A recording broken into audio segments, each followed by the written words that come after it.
नमस्कार दोस्तों, स्वागत है आपका हमारे YouTube चैनल अंजू मोटिवेशन में। दोस्तों, कभी कभी मैं खुद को बहुत ही गौरवान्वित महसूस करती हूँ। मैं सोचती हूँ कि भले ही ईश्वर ने मुझे कुछ भी ना दिया हो, किंतु एक अच्छे देश में जन्म देकर मुझ पर बहुत बड़ा उपकार किया है।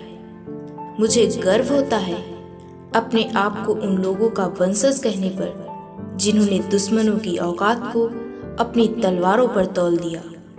हमारे देश में गिना चुना कोई एक ही महापुरुष नहीं है। अरे अगर आप हमारे महापुरुषों का इतिहास पढ़ने बैठोगे ना, तो आपकी जिंदगी छोटी पड़ जाएगी। ऐसे ही थे हमारे देश के एक वीर नायक, जिन्होंने अपने कलम के दम पर पूरे देश की तकदीर बदल कर रख दी। अपनी शिक्षा से लोगों की सोच को बदला और अपने व्यक्तित्व का सब पर गहरा प्रभाव डाला।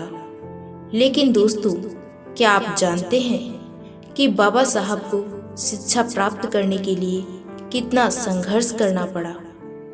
एक वह भी वक्त था जब लोगों को उनके रंग रूप और जात पात के आधार पर शिक्षा दी जाती थी।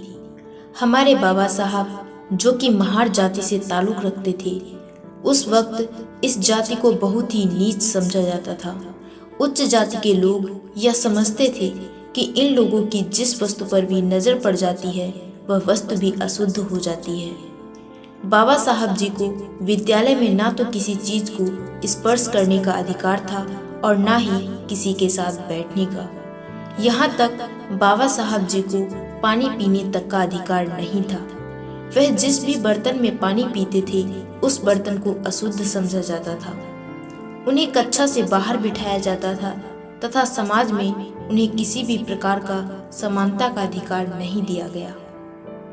इन सब के बावजूद बाबा साहब लड़े और अंततः उस मुकाम तक पहुँचे जहाँ तक पहुँचने के लिए सपने सजाने वाले लोग रास्ते में ही दम तोड़ देते हैं। दोस्तों, बाबा साहब की शिक्षा प्राप्त करने का उद्देश्य अपने आप को सम्मान दिलवाना या अपनी जाति को उचित स्थान तक पहुंचाना नहीं था। बाबा साहब का यह मानना है कि शिक्षा की नज़र में सभी समान होते हैं, कोई भी ऊंच नीच या काला गोरा नहीं होता।